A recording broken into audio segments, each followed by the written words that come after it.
Investigation, inquiry and trial, ये basic टर्में हैं और पूरी सीआरपीसी इन तीन चीजों के ऊपर लिखी हुई है, पूरी सीआरपीसी।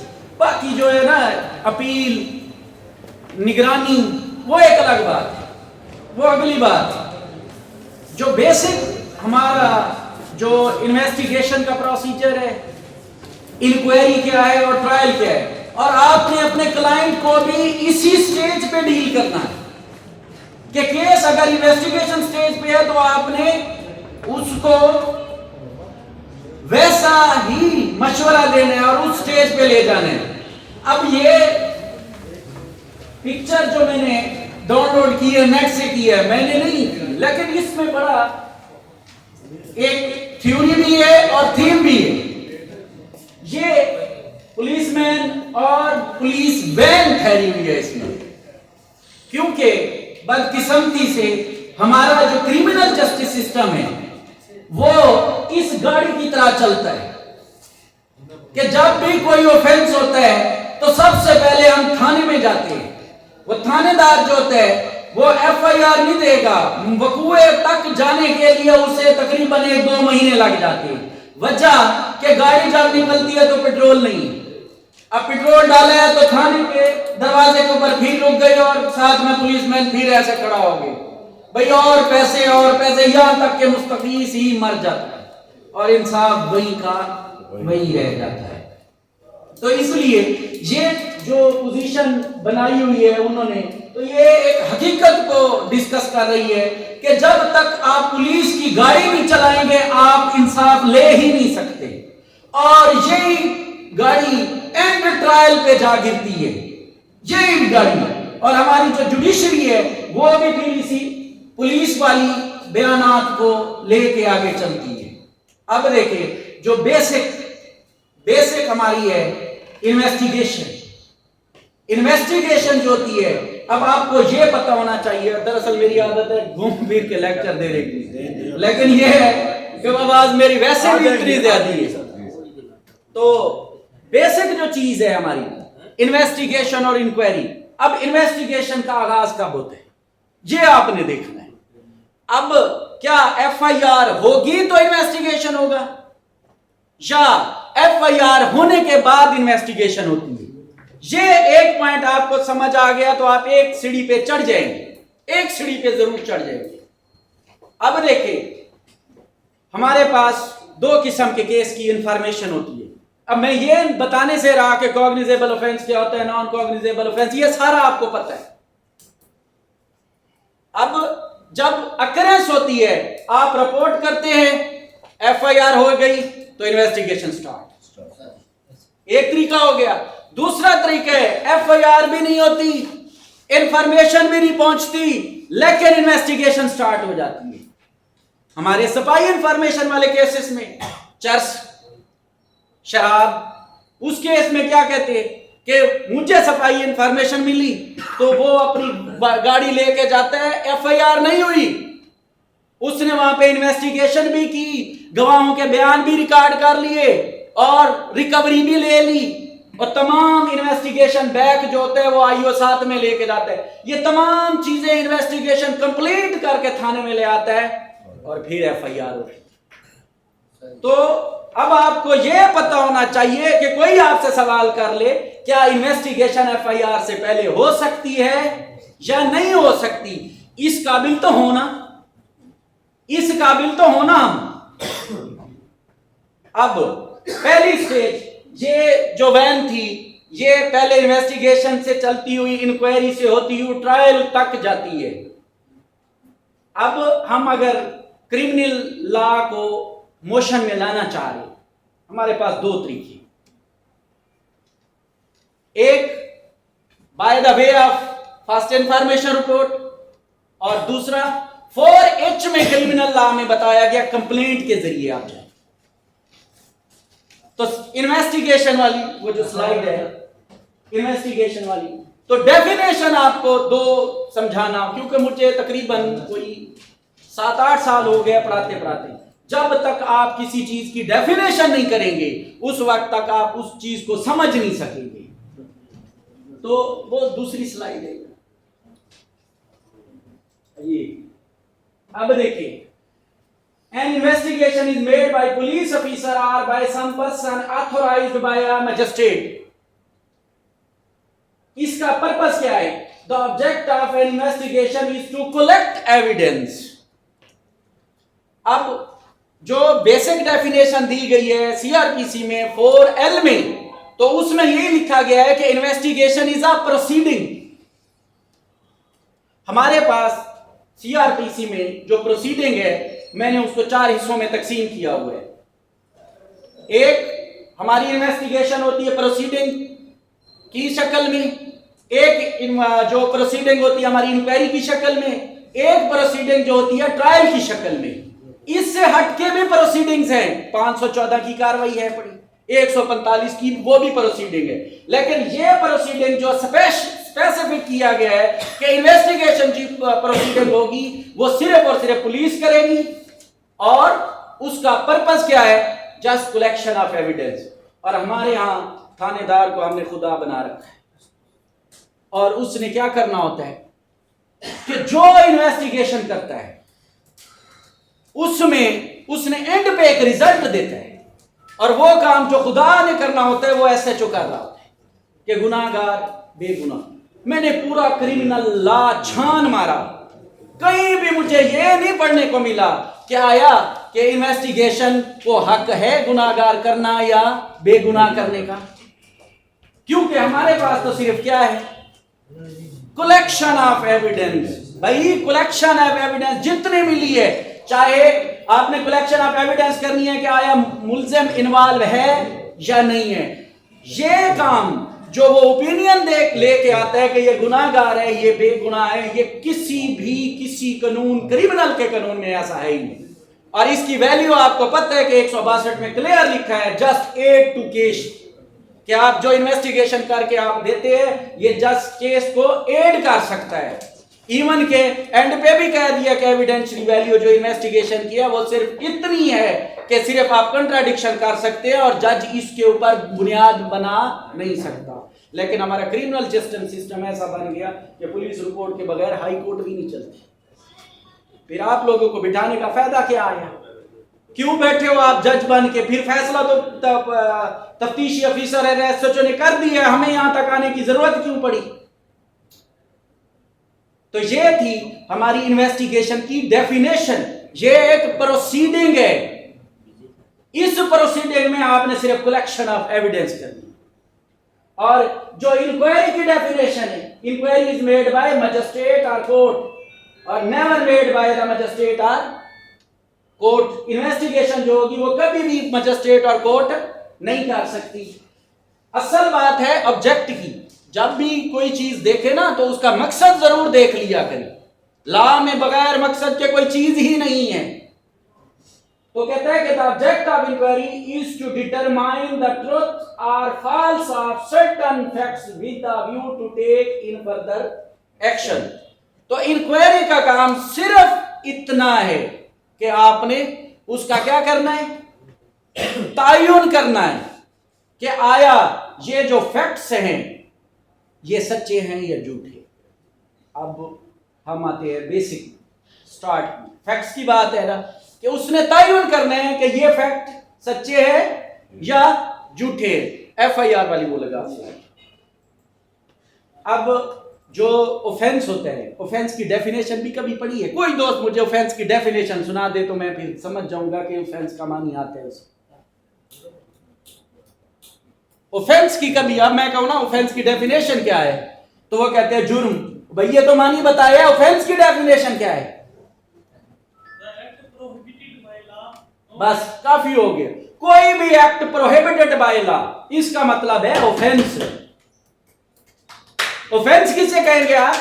कि कोई भी एक्ट प्रोहिबिटेड बाय लॉ। हमारा पीपीसी पूरा भरा पड़ा है कि उसने बताया कि ये ऑफेंस भी, ये काम भी मना है, ये एक्ट भी मना है, ये भी मना है, जो करेगा सजा पाएगा। अब कहते हैं फैक्ट्स की बात है।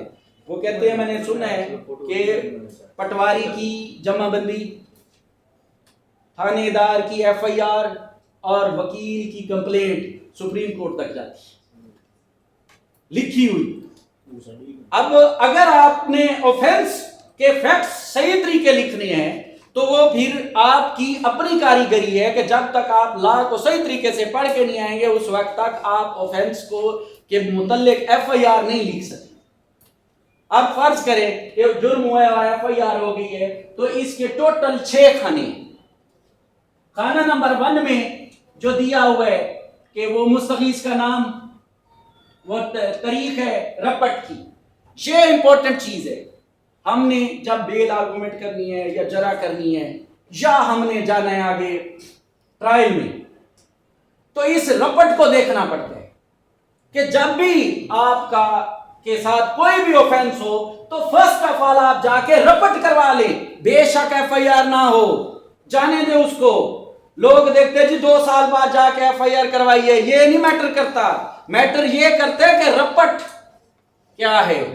आपने जब भी जरा करनी है या बेल स्टेज पे देखना है या अपील में देखना है तो ये वो फैक्ट्स हैं जो आपकी तखीर को, आपकी विजिलेंस को शो करती है कि आप कितने हक पे हैं और कितनी जल्दी आपने इंफॉर्मेशन आपने पहुंचाई है। तो उस पे खाना नंबर 2 में वो पहले नंबर पे उसने रपट का दिया हुआ है हवाला। एफआईआर चाहे 2 साल बाद हो जाए, लेकिन टाइम जो डिले चेक किया जाता है वो रपट से और वकूए के दिन से देखा है। उसके बाद हमारा तीसरा नंबर पे आ जाता है कि मुख्तसिर जुर्म क्या है, जो जुर्म हुआ है, जो एक्ट प्रोहिबिटेड बाय लॉ थे, कोई भी एक्ट किया हो कि वो वाला जुर्म है वो आ जाता है। उसके बाद जय, वकूआ, फासला, ये चौथे नंबर पे वेरी वेरी इंपॉर्टेंट। ये लोग इसको देखते नहीं। मेरे पास एक केस आया, उस पे ये जो जय, वकूआ, फासला लिखा हुआ है और यहां पे फासले का वो जरूर लिखते हैं कि वकूए से थाने का फासला कितना है। एफआईआर दी उसने 4 दिन बाद। ये भी अभी मैं ज्यादा कर रहा हूं, कि क्या नाम है, वकूए का फासला है 1 किलोमीटर। वो बंदा गया 12 घंटे बाद, 6 घंटे बाद, 4 घंटे के बाद। तो अब फासला बता रहे हैं कि थाने से वकूए का फासला 1 किलोमीटर का है। अब आप एक विजिलेंट होके या प्रूडेंस होके बताएं कि 1 किलोमीटर का फासला कितने मिनट में तय होता है? 10 मिनट लगा ले, बाइक पे चलने, पेट्रोल रास्ते में खत्म हो गया था तो ज्यादा लगा ले, 30 मिनट में जाता है। ये मसूद पहुंचा है 4 घंटे बाद, 12 घंटे बाद, 13 घंटे बाद। तो ये आपके फैक्ट फेवर में आ गया।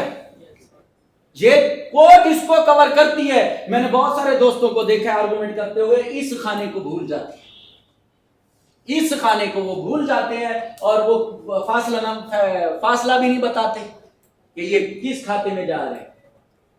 और उसके बाद 5वें नंबर पे उसने लिखा हुआ है कि जो वो पुलिस ने या मुस्तगीस ने जो दरखास्त इंदराज दी है कि किस वक्त या उस पे आते हैं, और वो वकूआ ऊपर चोट पे लिखा होता है जो 6 नंबर पे। असल बात मैं आ रहा था फैक्ट्स के ऊपर, इसलिए मुझे ये चीजें बतानी पड़ी। ये 6 पॉइंट आपने देखने हैं और 7वां पॉइंट आपका यहां से लेकर यहां तक वेरी इंपॉर्टेंट है, वेरी वेरी इंपॉर्टेंट। यहां से लेकर वहां तक लिखने का अख्तियार उसको है जो पूरे जुर्म पीपीसी को अच्छी तरीके से पढ़ सका है। फिर वो जुर्म बना के देगा। कंप्लेंट लिखनी है या एफआईआर लिख के आपने 22A दायर करके एफआईआर, आपने अक्सर देखा होगा जो आप 22A में फैक्ट्स लिख के देते हैं पुलिस वाले वही एफआईआर में देते। कभी उन्होंने अपने खाते में कुछ ना, उनकी जुर्रत है। आप लोग तो फिर भी वकील है, कानून पढ़ के आए हुए। तो सबसे पहले ये जो 7वां कॉलम है एफआईआर का, इसको जनरेट करने के लिए आपने सबसे पहले इंट्रोडक्टरी लाइन देनी कि जिम्मेदारा पेशे से ताल्लुक रखता हूं, मेरा ये है, तो इंट्रोडक्टरी पैरा उसमें आ जाएगा। उसके बाद जो इस पैरे को लिखने के लिए दूसरा नंबर आता है वो प्लेस और टाइम का है। ये नहीं भूलना, अगर ये चीज खत्म हो गई तो फिर ऐसे समझे आपकी एफआईआर है ही नहीं, किसी स्टेज पे नहीं चलने वाली वो, और आपका वकूआ आगे तक बिल्कुल नहीं जा सकता जब तक आपने टाइम एंड प्लेस नहीं लिखना। ये थी दूसरी बात। ये जो पैरा नंबर 7 हमने लिखना है जिसमें हमने फैक्ट्स अलैज करने होते हैं और जिससे हमें पता चलता है कि ये ऑफेंस हुआ है। और उसके बाद ये 2 एम इंट्रोडक्शन देना है, उसके बाद आपने टाइम एंड प्लेस देना है, और तीसरा काम है फैक्ट्स। फैक्ट्स वो आप 2 लाइनों में लिखे, 3 लाइनों में लिखे, लेकिन उससे जुर्म क्लियर हो जाए, उससे जुर्म क्लियर हो जाए कि इसने मुझे थप्पड़ मारा, सोटी मारी, बाएं हाथ पे लगी और खून जारी होगी। ये एक ऑफेंस जो है क्रिएट होगी, चाहे एक लाइन ही क्यों है। हम लोग लिखने बैठते हैं ना तो ऑफेंस बना के फिर ऑफेंस को उसी एफआईआर में खुद ही मिटा देते हैं। ऊपर वाली लाइनों में फैक्ट्स लिखते हैं और निचली लाइनों में उसी को ऊपर पानी फेर के निकल जाते हैं, ये लाइन लिखी। तो आप जब चाहे 380 का वकूआ लिखे, चाहे 376 का लिखे, चाहे 377 का लिखे, चाहे कत्ल का लिखे, आपने ऑफेंस के इंग्रेडिएंट पूरे करने हैं। इस तीसरे नंबर वाले पैरे में, तीसरे नंबर वाले पॉइंट जो ये फैक्ट्स वाला केस है, इसमें अगर एक इंग्रेडिएंट भी ऑफेंस का खत्म हो गया तो फिर आपकी एफआईआर 0 खाते में चली जाए। उसके बाद ये फैक्ट्स का जो पोर्शन होते हैं, इससे आम जो जज जब डिस्कस करते हैं इस चीज को, इसको ऑब्जेक्टिव पार्ट ऑफ एफआईआर कहते हैं। अगर ये पार्ट ऑफ मिस हो गया फिर भी आप जाते रहिए। इसके बाद जो तीसरा पॉइंट हमारी एफआईआर में होता है, जो आपने जरूर देखना होता है, वो होता है वजाहनात। वजाहनात को चेक करना है मुस्तगीस की तरफ से, नहीं तो फिर अगर वजाहनात आप नहीं देंगे तो अक्यूज आके धड़म धड़म कहेगा कि ये देखें इसकी कोई वजाहनात नहीं थी, इसने मुझे झूठी तौर पर मुलविस किया हुआ है। तो वजाहनात जो होती है वो लिखनी पड़ती है हमारी। बहुत सारे ऑफेंसेस जो होते हैं वो वजाहनात के बगैर नहीं चल सकते। ये हमारा चौथा पॉइंट हो गया। और पांचवा पॉइंट, आप अक्सर हम यहाँ पे बेल भी आर्ग्यू करते हैं, जो भी ट्रायल में भी एफआईआर या फैक्ट्स पढ़ते हैं, यहाँ पे हमारी बोलती बंद हो जाती है। आगे देखना पड़ता है कि 5वें नंबर पे पुलिस तफ्तीश, जो मैं शुरू हुआ था कि तफ्तीश एफआईआर से पहले हो सकती है या नहीं हो सकती। अब अगर तफ्तीश, वो यहाँ पे क्यों लिखते हैं कि ये बयानी है, दर्द बयानी है या सरे दस्त जुर्म 379 में एड आउट होता है, फिर तो हम मौके पे गए, सारा कुछ इतने मिनट में थाने से निकले और इतने मिनट में वहां पे पहुंचे। तो एक एफआईआर को पढ़ने से आपको जुर्म का, टाइम का और तफ्तीश का भी पता चल चुका कि एक थानेदार ने कहां से, और वो आप देखें ना कि वो उस जगह पे लिखा होता है कि तफ्तीश वाले मामले में खाने में के ये जो है ना थाने की से गाड़ी इतने मिनट में निकली है और वहां पे पहुंची। ये एफआईआर में बेसिक पॉइंट्स है, याद रखने के पॉइंट है। और अगर आपने इस तरीके से एफआईआर को जनरेट नहीं किया तो आप एक कंपिटेंट वकील नहीं बन सकते। फिर आ जाता है एफआईआर होगी, इन्वेस्टिगेशन 154 से लेकर 176 तक जाती है। और 176 की सब क्लास 2 जो है डिसेंटर, आप मतलब इन्वेस्टिगेशन का अख्तियार देखे कि जिंदा बंदे से लेकर मुर्दा कब्र से निकाल लेने तक का अख्तियार है।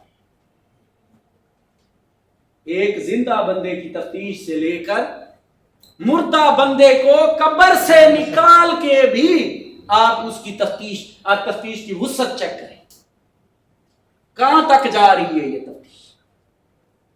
अब जब एफआईआर हो गई, अब देखिए एफआईआर होने के बाद जो मुस्तगीस का वकील है उसके लिए टाइम शुरू हो गई। मुल्जिम की वकालत करना तो बड़ी आसान है, अगर आपने वकालत करनी है तो मुस्तगीस की करके देखिए। मुस्तगीस की वकालत बहुत ही मुश्किल है, क्योंकि उसके ऊपर एक डंडा लगा हुआ है कि आपने केस को प्रूव करना है beyond the shadow of doubt, के डाउट का साया भी ना पड़े, इस तरीके से प्रूव करना है। और दूसरी तरफ से मुल्जिम को क्या कहा गया, lovely child of the court. सुभान अल्लाह।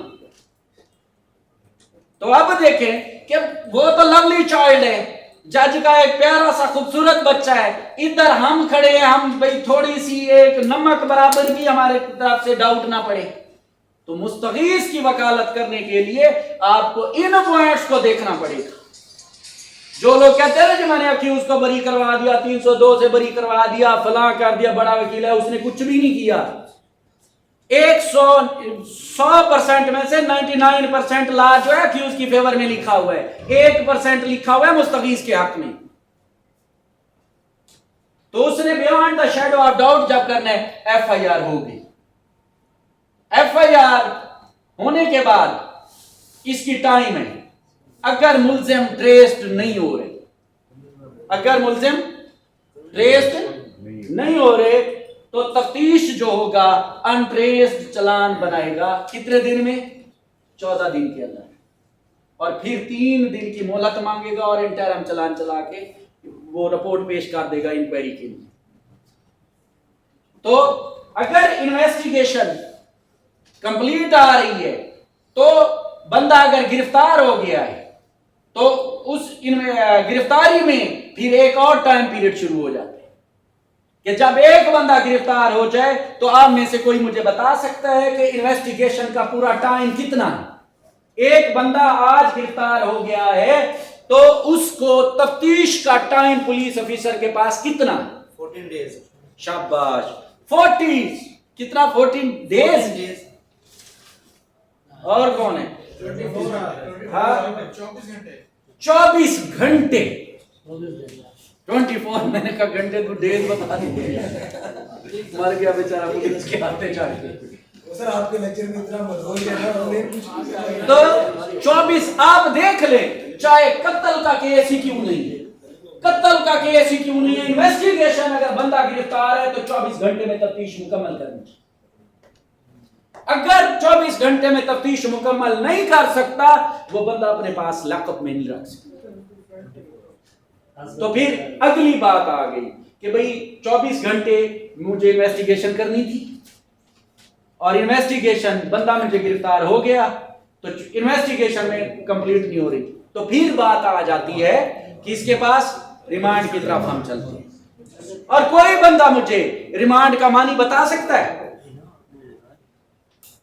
रिमांड लफ्ज यूज होता है यहां पे, ये इंग्लिश का लफ्ज है, मुझे समझ नहीं आती इंग्लिश में ज्यादा।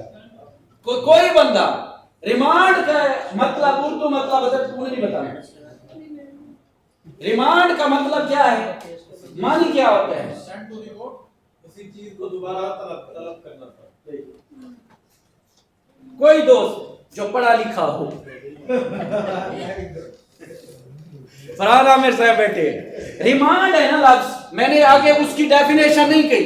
यही बात है कि हम लोग फंसे हुए हैं डेफिनेशन और मीनिंग में। हम लोग डेफिनेशन और मीनिंग में फंसे हुए हैं। हम लोग कभी जड़ से पढ़ते ही नहीं। जब लोग आप जड़ से पढ़ेंगे खुदा की कसम कानून आपकी फिंगर टिप्स पे भागेगा। अली क्या है?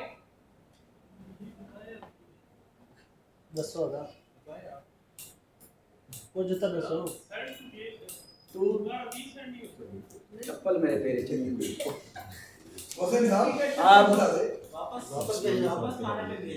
हाँ, वापस थाने में भेजने का बात आगे चलो कोई लफ्ज निकला।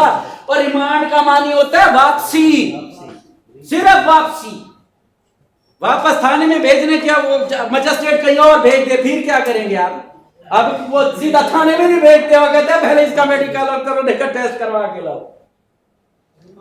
तो रिमांड का मतलब होता है जेल नहीं, वापसी। के जनाब वाला मैंने बड़ी जान फशानी से इन्वेस्टिगेशन की, 24 घंटे गुजर गए और 24 घंटे मैं भी थाने पे लेटा रहा, तो इन्वेस्टिगेशन पूरी नहीं हुई तो मुझे बंदा वापस दे, तो तब जाके रिमांड बनता है। तो उसे कहते हैं रिमांड। और फिर रिमांड की फिर 3 किस्में। अगर इस पे लेक्चर देना शुरू हो जाऊं तो आप भी फौत हो जाएंगे। टाइम इतना वसी है।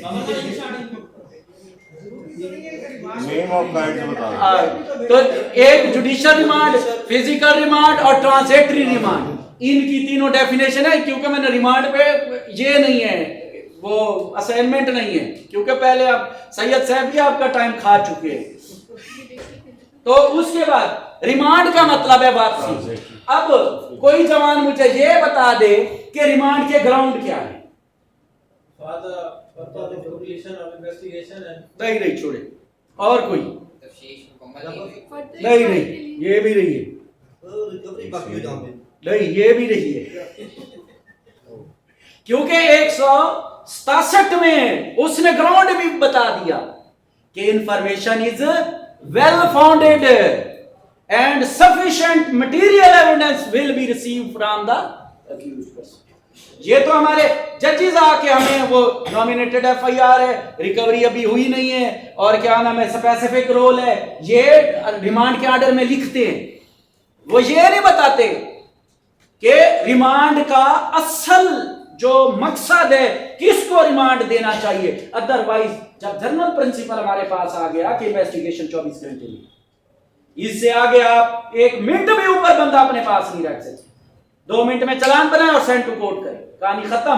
पुलिस वाले जो साथी हफ्ता बिल ही ये पाकिस्तान है, छोड़े, आपने बेसिक रूल को देखना है।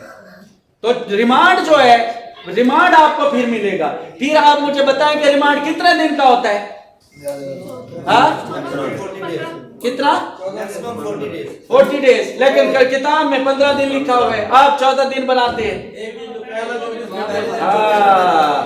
एक दिन वो मिला के 24, एक दिन वो 24 घंटे, और आगे आपको 14 दिन मिलने वाले, एट द होल 15 दिन।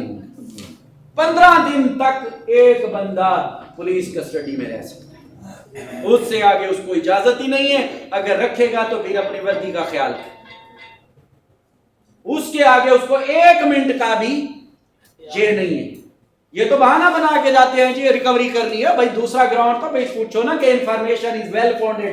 वेल फाउंडेड का मतलब है कि ये रपट, ये फासला एक्यूरेट है, कि फासला भी था 1 किलोमीटर का, मैं 5 मिनट में थाने में था, एफआईआर मैंने बयान अपना रिकॉर्ड करवा दिया। बिल्कुल कोई 1-2 मिनट का डिले भी नहीं कर सकता, सेम डे का वक्त हुआ है उसी टाइम पे। तो इंफॉर्मेशन इसे कहते हैं, इंफॉर्मेशन इज वेल फाउंडेड। अब इंफॉर्मेशन इस तरह की तो ना होगी कि थाने से 2 किलोमीटर का फासला है, 2 महीने बाद मैं थाने में आ गया हूं, मेरी पर एफआईआर करें, तो वो फिर आपको देखना पड़ेगा उसको कि चेकआउट कर ठीक हो गया, हमने 14 दिन का रिमांड ले लिया। अब जो हमारी पुलिस की वैन निकली थी थाने से, तो वो 14 चक्कर लगाई मजिस्ट्रेट कोर्ट से। हाँ, एक और बात भी कह रहे कि रिमांड ले कौन सकता है, कौन सा ऑफिसर रिमांड ले सकता है? ये तो मुझे भी पता है। आईओ का मतलब क्या होता है? इन्वेस्टिगेशन ऑफिसर कौन होता है, ये बता। हाँ, ये तो हो गया। आईओ तो हर बंदा आ गया, उसमें इंस्पेक्टर भी ठहरे है, उसमें सब इंस्पेक्टर भी है, उसमें असिस्टेंट सब इंस्पेक्टर भी है। तो आईओ कौन हो गया? हाँ, वो तफ्तीश कर है। तो रिमांड कौन लेगा? तो जो तफ्तीश, मैं आपको बता दूं, यहाँ पे आपको एक पत्ती की बात बता, यहाँ पे रिमांड पता कौन लेने आए होते हैं? असिस्टेंट सब इंस्पेक्टर, जिसे हम कहते हैं आम ज़बान में आईएएस हेड फुला, और दूसरे हेड कांस्टेबल आए होते हैं। आप जाके उसे कसम से मजिस्ट्रेट को कह दें कि मैंने रिमांड कंटेस्ट नहीं करता, जो रिमांड लेने वाली अथॉरिटी है पहले वो है, और रिमांड लेने वाली authority not below the rank of sub inspector. कम अज कम सब इंस्पेक्टर से कम बंदा अदालत में पेश ना हो। मैं आपको चैलेंज कर रहा हूं कि चाहे 25 रुपए की चोरी का मैटर ही क्यों ना हो, रिमांड ले सब इंस्पेक्टर से। हाँ, नैब कोर्ट को सब इंस्पेक्टर तो नहीं है ना।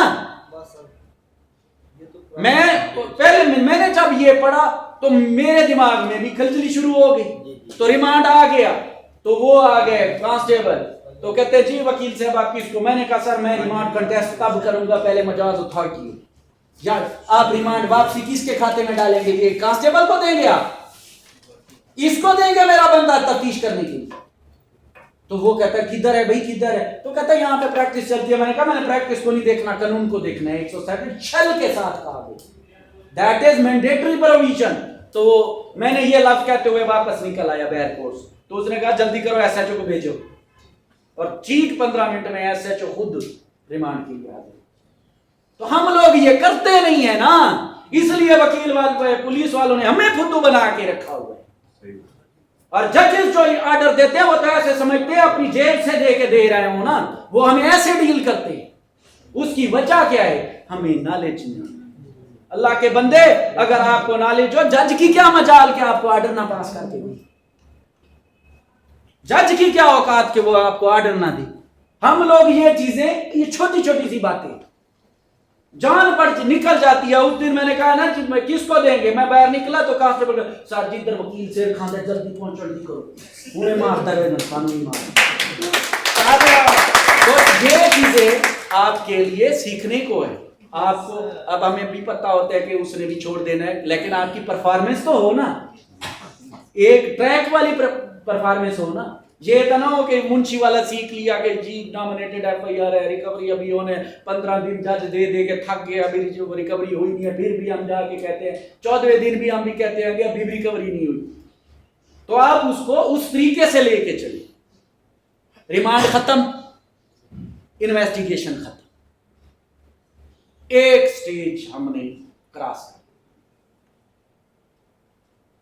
जैसे ही रिमांड खत्म होता है, अब बात आ गई चलान की।